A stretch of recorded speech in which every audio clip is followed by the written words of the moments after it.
Bonjour à toutes et à tous, c'est Ahmed, j'espère que vous allez bien, j'espère que vous avez apprécié la vidéo d'hier. Le petit miracle est en train de se produire, notamment du côté de Ethereum. Ça fait plusieurs semaines que j'en parle. Je joue debout sur la table Ethereum. Ça me fait penser un petit peu à 2020, puisque je le jouais complètement différemment à l'heure où je vous parle.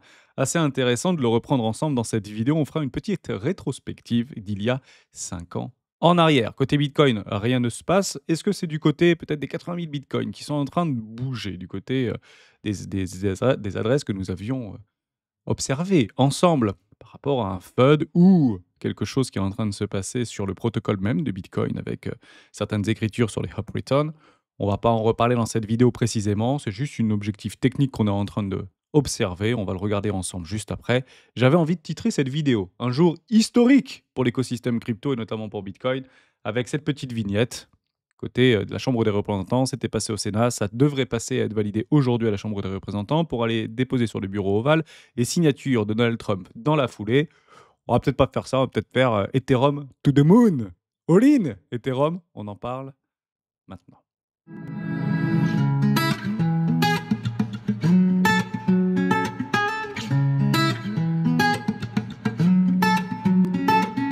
Et juste avant de commencer, je vous invite toujours à rejoindre Score des rois du marché. Vous dirigez dans un salon que Monsieur Intel alimente jour après jour, quotidiennement, et on va prendre pas mal des informations qui ont été livrées pas plus tard que tout à l'heure. Pourquoi pas, ça serait très intéressant ce qui est en train de se passer actuellement sur l'écosystème cryptographique. Vous y trouverez également une documentation qui s'appelle la stratégie des 4 rois. N'hésitez pas à l'utiliser, vous en imprégner, vous en inspirer pour vous aussi trouver et parfaire votre propre style d'investissement pour la télécharger. Rien de plus simple. En dessous de la vidéo, juste ici, cliquez les rois du Bitcoin. Côté Bitcoin, il se passe strictement rien. C'est juste un relais technique qu'on est en train d'observer par rapport à la résolution de ce biseau descendant. Ici, on est en train de travailler très exactement un objectif de 1 pour 1 aux alentours des 118 700 $. On finira probablement par résoudre par le haut. On suit les flux, on rentre en tendance, on en a parlé hier.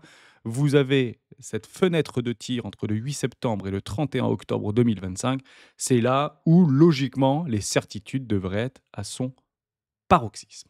On pourrait dire ça comme ça, son apogée, si vous voulez. Bon, on va parler très rapidement d'Ethereum. Parce qu'Ethereum est en train de nous proposer un petit miracle.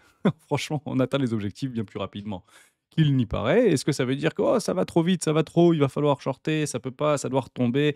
Il y a des déséquilibres de marché, on finira très probablement par les combler tout ou tard et probablement aller chercher celui-ci aux alentours des 2800, 1900 $. Mais honnêtement, il faut pas le jouer maintenant, ça sert strictement à rien. Attendez tout simplement des consolidations, des latéralisations. Et ce que vous jouez, ce sont des résolutions. Ethereum, Bitcoin, franchement, celui-ci, il est en train de nous faire une jolie petite dinguerie. Je rappelle que l'objectif de cours par rapport à la dominance Ethereum, Bitcoin, c'est ici retour à la moyenne. Donc il y avait une augmentation de plus de 180% depuis les bottoms de marché jusqu'à la revenir sur les moyennes de la dominance Ethereum contre Bitcoin. Et je rappelle quelque chose de fondamental. Parce que ça, on a tendance à l'oublier, surtout si vous êtes là depuis quelques années et pas depuis plusieurs dizaines d'années, si j'en peux le parler comme ça. Je ne sais pas si vous vous en souvenez, mais en 2020-2021, on avait tous la même chose sur la langue. Ethereum va flip Bitcoin en termes de capitalisation. On comprend bien qu'on est très éloigné de ce type de flip.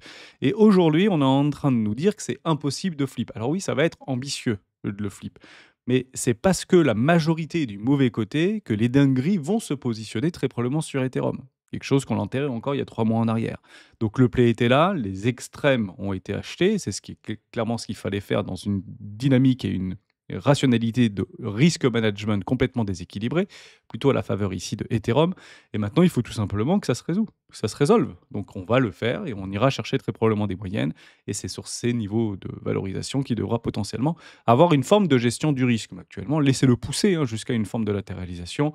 Prenez vos objectifs de play. Si vous aviez dit je prends des profits à 3600 $, c'est l'objectif qu'on était parti délimiter ensemble il y a quelques semaines en arrière. Prenez-les. Je rappelle également l'objectif cible de confluence avec l'ensemble des membres érudits, notamment Géo, qui nous avait proposé un objectif cible des résolutions de range pour la semaine du 21 juillet 2025. Je l'avais noté. Ça fait plusieurs mois qu'on l'avait parlé avec Géo. Alors, c'était avant d'aller chercher toute la liquidité, etc. Donc, moi, je l'ai conservé dans les ondulations d'Ishimoku Kinkoyo et je vous avais mis l'objectif cible ici, 4600 $. Et franchement, aussi bien on y va. Pourquoi on y va? Parce qu'on va faire quelques petites news qui vont potentiellement dans ce sens. Donc si vous pensez que ça va trop vite, trop haut, je pense qu'on est en train de se tromper. Je pense que ça peut aller encore plus vite et encore plus haut. Et je vais d'ailleurs vous le prouver dans cette vidéo. Mais juste avant, on fait quand même quelques petites news. La première news, c'est celle-ci. Le parpaing du côté de Ethereum. BlackRock, 500 millions de dollars. Je vous le donne en 1000, vous faites x6 et c'est une réciprocité parfaite par rapport à la capitalisation Ethereum vis-à-vis de Bitcoin. Donc si vous voyez 726 millions de dollars, vous le multipliez par 10, ça revient à peu près au même, entre d'impact sur la capitalisation, de faire 4 milliards de dollars dans Bitcoin. Et actuellement, nous n'y sommes pas. Sur Bitcoin, on fait 800 millions de dollars, c'est un beau parpaing également, mais il faut juste imaginer qu'en termes de analogie, symétrie, on verrait du 4 milliards de dollars et vous voyez ce que ça pourrait faire sur le cours de Bitcoin d'avoir un parpaing de 4 milliards de dollars. C'est assez extraordinaire à observer, évidemment. Faisons quelques petites news. La première news, c'est celle-ci. La Chambre des représentants, c'est notre journée historique, la petite vignette que je vous ai proposée, mais probablement que je ne mettrai pas, accepte d'envisager une législation sur les crypto-monnaies comme une grande victoire pour le secteur des crypto-actifs numériques. On reparle des News Act, le Lumis Act et par rapport au CMMBC, donc les monnaies numériques de banque centrale. Ça devrait être donc validé et voté aujourd'hui, en tout cas accepté aujourd'hui, sur le dépôt sur le bureau ovale de Donald Trump pour signature. Et en avant Guingamp, la semaine de l'écosystème cryptographique du 14 juillet fera moment un feu d'artifice formidable. On continue avec d'autres news, parce que des news, il y en a un gros paquet. Aux États-Unis, les banques peuvent maintenant garder des crypto-monnaies pour leurs clients. Je rappelle que ça revient au même que d'avoir un échangeur ou que de laisser la clé, entre guillemets, de votre maison à votre locataire, enfin à votre propriétaire, ça fait à peu près au même. Partez du principe qu'il y a une idée derrière la tête. Cette idée, c'est de mettre en place un projet de loi qui est déjà en train d'être mis en place aux États-Unis pour pouvoir collatéraliser des cryptocurrencies, pour pouvoir avoir un crédit, tout simplement. Et c'est exactement comme ça que je l'avais imaginé il y a plusieurs années en arrière. C'est la raison pour laquelle je tente de surperformer Bitcoin pour en accumuler davantage, pour pouvoir le collatéraliser via des smart contracts sur des blockchains publiques. Exemple, Ethereum. Et c'est exactement ce qu'on est en train de mettre en place aux États-Unis d'un point de vue législatif. C'est formidable de l'observer. Ça va donner plein d'idées à beaucoup de personnes, en commençant par MicroStrategy pour pouvoir collatéraliser encore plus de Bitcoin, pour pouvoir acheter encore plus de Bitcoin. Et c'est exactement ce qui est en train de se passer, puisqu'il y a encore des parpaings qui sont en train d'être émis sur ces actions prioritaires. Je ne sais plus comment on appelle ça. Des privilégiés. Des actions privilégiées du côté de MicroStrategy. On continue. Bitcoin pic signal. On n'est pas encore dans des excès finales, apparemment, par rapport au Bitcoin Price vis-à-vis du pic signal. Donc, ce sont des petites données qu'on peut trouver sur CryptoQuant. Vous pouvez d'ailleurs le trouver sur le Twitter de CryptoQuant. Tant qu'on n'est pas dans le rouge-orange, partez du principe qu'on peut continuer à pousser tranquillement. C'est ça. Par rapport à l'equity ATM, ça c'est intéressant de l'observer. Je ne sais plus où est-ce que j'avais trouvé ça par rapport à MicroStrategy. 141 millions de dollars supplémentaires sur la journée d'avant-hier. Donc grosso modo, vous comprenez bien que 180 millions de dollars, c'est tout simplement des liquidités qui sont en train d'être émises en achetant sur des actions privilégiées sur MicroStrategy pour pouvoir acheter plus de Bitcoin. Donc vous voyez un record absolu. Il y aura donc probablement un ou plusieurs records absolus sur la proposition de Michael Saylor pour acheter plus de Bitcoin avec de la dette tout simplement émise à travers ces actions privilégiées. Ça aussi, c'est super intéressant. Il y a encore quelques semaines l'année dernière, nous étions à 100. Là, on passe à 125. Entreprises publiques, publiques, ça veut dire cotées en bourse, qui détiennent du Bitcoin directement dans leur trésorerie et dans leur bilan. Je sais pas, vous mettez quoi à la fin du cycle dans 3 mois? On aurait quoi? On aura 250, 300, 450. Tant que ça monte, ça montera. Le jour où ça baisse, ça montera moins vite. Vous pouvez bien sûr le comprendre. Mais il semblerait que encore de nouveaux records, notamment au niveau de l'equity, qui sont en train de se mettre en place vis-à-vis de cette martingale ou vis-à-vis de cette, ce FOMO, je pourrais dire, institutionnel. On est en train de le vivre actuellement sur Bitcoin. Autant en profiter. Ça, c'est quelque chose de juste formidable.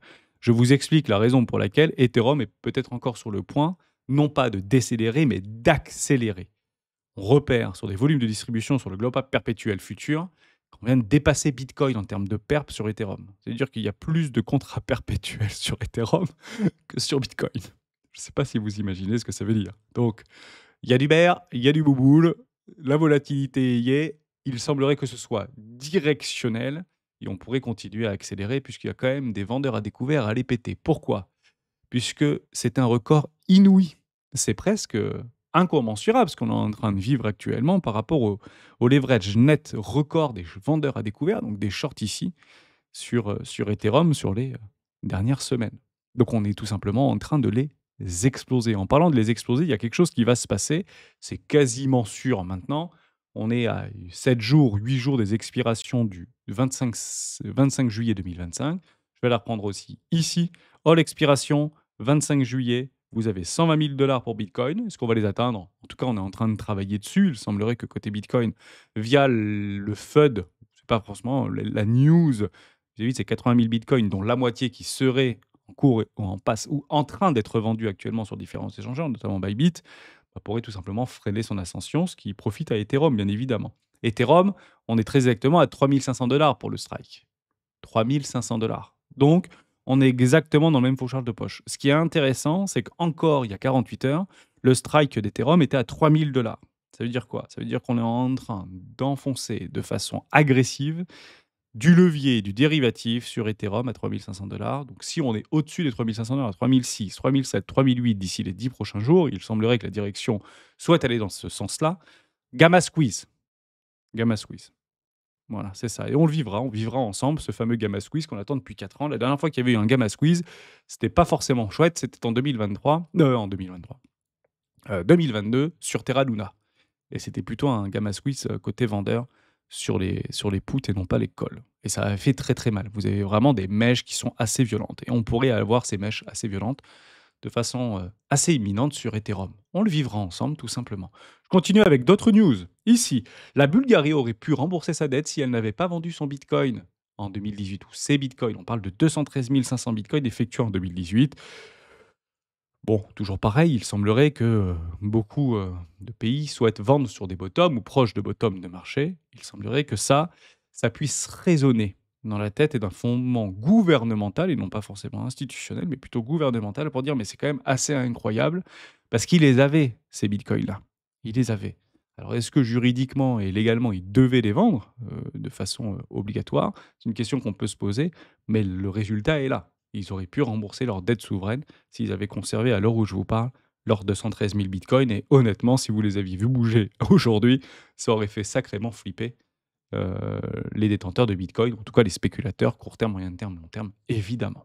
Ça aussi, c'est quelque chose d'intéressant. Il semblerait que la dette américaine, notamment sur la dette à long terme, à 30 ans, vient de dépasser un record historique, plus de 5%. Je vous le dis et je vous le rappelle, ça n'a pas été atteint depuis 2007. Ça veut dire quoi? Bah, ça veut dire que les gens, les institutionnels, les, heu, les acheteurs de la dette souveraine américaine, notamment long terme, ne souhaitent pas acheter, ou en tout cas souhaitent moins acheter de la dette souveraine. Et il est ici votre QE, parce que j'ai encore beaucoup de questions et beaucoup de réflexions dans les commentaires YouTube de la chaîne ou sur le Discord des droits du marché. Tant qu'il n'y a pas de QE, il n'y a pas de all season. Le all season sera sélectif, il ne sera pas global. Je pense qu'il sera sur des crypto-monnaies les plus institutionnalisables, celles qui auront du buyback et celles qui sont rentables. Ethereum, AAV, je vous en ai parlé, je vous en ai donné 5 d'ailleurs hier. Même dans le Cosmos Hub, ça pourrait éventuellement arriver, notamment du côté de Hype ou encore du côté de Osmosis, même DYDX, pourquoi pas, avec des systèmes de buyback. Au moins, ou récompense, etc. Bon, rentable, si vous voulez. Donc, ce sera plutôt une alt saison sélective. Ça, c'est ce que je pense. On ne pourra pas faire pumper 36 millions de tokens, vous pouvez bien sûr l'imaginer. Maintenant, il semblerait du côté de la confiance sur la dette souveraine américaine qu'elle est en train de s'éroder. Rassurez-vous, elle reviendra bien plus vite qu'on ne le pense, parce qu'à chaque fois qu'on arrive sur des pointes de certitude, et pensez à ces certitudes-là, c'est sûr que la dette américaine va plus pouvoir rouler, plus personne ne voudra l'acheter, c'est au moment où plus personne ne la voudra qu'il faudra bien sûr se positionner. Évidemment, vous comprenez bien comme ça passe toujours comme ça sur les marchés financiers. C'était effectivement à l'aube d'un décrochage assez massif en 2008 par rapport à des excès qui avaient été annoncés sur la crise des subprimes. Et il est possible que ce qui est en train de se passer au Japon est en train de ruisseler sur les différentes dettes souveraines. On parle un petit peu de la France, même si c'est moins concerné par rapport à la France ou par rapport à l'Europe. C'est beaucoup plus concerné par rapport aux États-Unis. Donc c'est normal qu'il y a des effets collatéraux, tout simplement des collapses.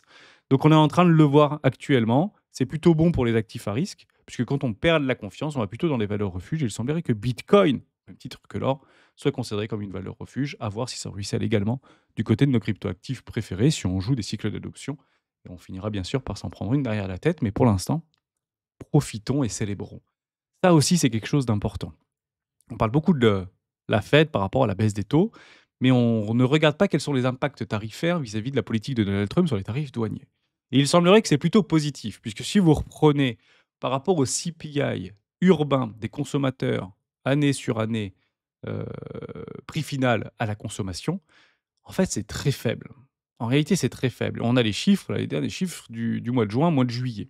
Ça veut dire quoi en fait ce graphique? En fait, il est très simple ce graphique. Ça veut dire qu'actuellement, la politique douanière depuis janvier 2025 de Donald Trump, qui sont en train d'être anticipés via des ajouts massifs, de l'importation excédée, avec une dégradation du PIB, mais qui a été complètement justifiée, il semblerait que ce soit plutôt les pays exportateurs qui sont en train de prendre en charge les coûts et les surcoûts. Et les entreprises américaines ont un coût que marginal, que ce soit sur les marges des entreprises américaines ou que ce soit sur l'impact de l'inflation aux États-Unis via les consommations. Ça aussi, c'est quelque chose d'intéressant. Donc si on a peur aujourd'hui d'avoir une réplique par rapport au tarif de Donald Trump qui devrait impacter les Américains avec une augmentation assez folle de l'inflation, bah, partez du principe qu'il est en train de se passer quelque chose d'assez fou, c'est qu'il n'y a pas de répercussions actuellement constatées ou de façon très pondérée, très marginale sur les produits de grande consommation américaine vis-à-vis de la consommation.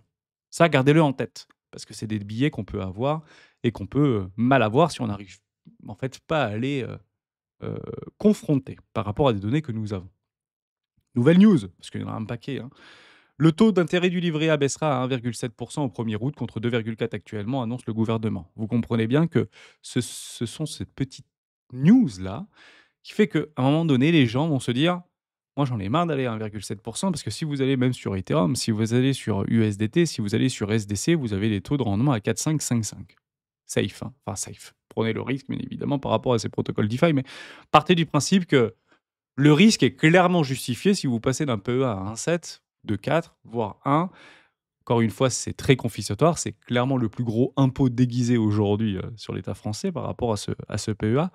Et au moins, vous avez de l'argent qui est garanti. Si vous le mettez sur des plateformes DeFi ou sur des échangeurs centralisés, partez du principe qu'il ne sera pas garanti par l'État. C'est la raison pour laquelle il y a un risque. Et ce risque commence à se déséquilibrer. Si vous passez à 2,4, vous dites sur un truc à 4,5, 5, c'est pas énorme. Si vous passez à 1,7, 1,2, vous dites OK, il y a un gap quand même qui est assez important et il y a possibilité de mettre quelques petits deniers sur la crypto-monnaie, surtout que Bitcoin vient de passer les 120 000 dollars, pour se dire qu'on va un petit peu dynamiser le PEA. Donc on ne mettra pas tout, bien évidemment, mais une forme de pondération. Si vous mettez 10% de la pondération des PEA dans les crypto-monnaies, c'est 200 milliards de dollars, hein. Donc ça fait quand même relativement vite en termes de flux financiers. C'était quoi que je voulais vous montrer ici? Pour éviter la vente à oh, génial. Ça, on va voir si oui ou non, la politique macroniste souhaite, oui ou non, aller dans le sens de ces, affirmations de créer et faire de la France un hub cryptographique. Pour éviter la vente à perte d'électricité, le RN et l'UDR poussent un minage de bitcoin en France avec notre surplus de renouvelables. Alors franchement, cette phrase, elle est juste magnifique. En fait, le projet de loi, il est juste parfait.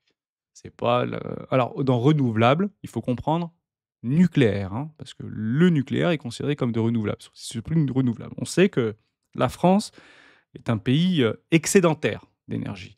Si ce truc passe, je pense que c'est assez intéressant de voir la bifurcation que pourrait faire le gouvernement français pour reprendre en main l'écosystème cryptographique et donc aller dans mon sens par rapport à une fiscalité accommodante. Eh oui, si ça passe pas, je pense que je perds mon pari sur la politique accommodante fiscale au niveau des cryptoactifs, un petit peu à l'image de l'Allemagne ou à d'autres pays européens qui l'ont mis en place sur zéro flat tax ou zéro taxe pour détention de plus d'un an, plus de 2 ans, plus de 5 ans, etc. En Allemagne, c'est un an, zéro taxe si vous détenez du Bitcoin, de l'Ethereum ou ce que vous voulez comme crypto-monnaie. Et si vous décidez de le vendre et de le remettre dans le circuit traditionnel. Formidable. Et donc, on va voir si oui ou non, cette loi n'est pas adoptée, mais juste acceptée, hein, qui peut être déposée. C'est ça la vraie question. Donc, vous aurez tout simplement ici une réponse par rapport à la politique qu'on peut avoir en France vis-à-vis de l'écosystème cryptographique. C'est ça qu'il faut suivre. Si ça passe pas, bon, dommage, j'ai envie de dire. Et je finirai sur une dernière petite chose, puisque je vous propose quelques petites crypto-pépites à swing actuellement. Et d'ailleurs, on est en plein dedans par rapport à notre partenaire Bybit ici, qui nous propose 20 dollars via mon lien d'affiliation, plus 30 dollars, donc 50 dollars. Vous avez été très nombreux à en profiter encore hier. Donc profitez-en, faites un petit trade, déposez 100 balles et récupérez vos 50 dollars. Honnêtement, c'est un trade assez facile à faire pour pouvoir avoir 50% de gains sans rien faire, pour être tout à fait honnête avec vous. D'ailleurs, je vous remets une vidéo dès maintenant que je vous inviterai à regarder. Je l'avais posté il y a 2 ans, on l'avait fait avec le contract manager de Bybit Europe et elle est toujours d'actualité. Donc si vous vous posez des questions sur Bybit, et cetera, bah, allez voir cette vidéo, je vous la remets et je vous la mettrai à la fin de cette vidéo. Vous pourrez cliquer dessus pour aller la découvrir et on avait passé un formidable moment avec Clément. Donc je vous inviterai, pourquoi pas, à la revisionner si vous l'aviez déjà visionnée ou la découvrir. Vous l'avez complètement d'actualité. On a fait pas mal d'amas, hein, avec Bybit ou avec d'autres acteurs de l'écosystème cryptographique. C'est mental, comprenez-le comme ça. Si Bybit arrive et redynamise le marché européen, que font en fait les utilisateurs de ces différentes places de marché, brokers ou exchange? Ils achètent généralement le token natif. Posez-vous une question très simple. Si vous êtes sur crypto.com, je suis sûr que vous avez du CRO. Si vous êtes sur Swissborg, je suis sûr que vous avez du Borg. Si vous êtes sur Coinbase, je suis sûr qu'il n'y a pas de token de Coinbase, même si vous pouvez éventuellement interagir avec la blockchain Base. Il n'y a pas encore de token, mais il devrait potentiellement arriver. Si vous êtes sur Binance, je suis sûr que vous avez du BNB. Vrai ou faux? À ce moment-là, pensez bien que s'il y a vraiment une force marketing colossale qui est en train de se mettre sur Bybit, sur le sol européen, bah, Mantle peut être intéressant d'aller le chercher. Mantle, c'est quoi? C'est le layer 2, un petit peu comme, bah, si vous voulez, même si c'est pas encore une blockchain, ils avaient une idée de faire une blockchain finalement, ils l'ont pas faite, donc ils ont fait un layer 2. Et vous voyez que depuis les annonces de pénétration du marché européen, c'est en train de pousser très fort du côté de Mantle. Donc on est toujours dans une zone pertinente, ça a poussé 40%. Vous tracez un Fibo très simple, hein. Donc c'est swing ici, hein. Hop, vous allez le chercher en bas, en haut, en bas, hop, on va le tourner. Ce sera beaucoup plus simple à observer. Voilà, on est toujours dans une zone de rechargement éco-classe ici. Alors, pas très très loin, mais on est toujours dans une éco-classe. C'est là-dedans, de façon rationnelle, qu'on peut swing ce marché. Oui, il faut avoir des stops extrêmement larges, mais si on le met d'un point de vue à zéro, puisque tout token vaut zéro jusqu'à preuve du contraire, on va pas mettre zéro, on va mettre 0,0,01. C'est pas celui-là que je voulais mettre, je me suis trompé. Hop, ne le fais pas comme ça. On va le faire comme ça, 0,0001. À partir du principe qu'on est en dehors d'une zone de rechargement d'achat sur les 0,50%, on peut éventuellement bloquer ici ou accélérer tout simplement. Donc si vous êtes plutôt dans un optique de range trading, swing trading, je pense que ça peut être intéressant d'aller jouer si vous décidez de passer sur Bybit, aller comprendre l'écosystème Bybit, qu'est-ce qu'on peut faire avec ce token qui tend à avoir de l'usage et de l'utiliser à l'intérieur de l'écosystème de Bybit. Peut être intéressant d'investir un petit peu dedans. En tout cas, c'est en train de plutôt positivement réagir. Et c'est ça qu'on veut. Vous avez tout à fait compris. On veut de l'utilisation, des nouveaux users, des nouveaux utilisateurs qui achèteront mécaniquement le token pour pouvoir débloquer des features supplémentaires sur l'exchange qu'ils viennent de choisir. C'est QFD. Merci de m'avoir écouté jusqu'au bout. Reprenez la vidéo que je vous mets immédiatement sur Bybit si vous voulez la découvrir. Et on se retrouve demain dans une prochaine vidéo du Bitcoin.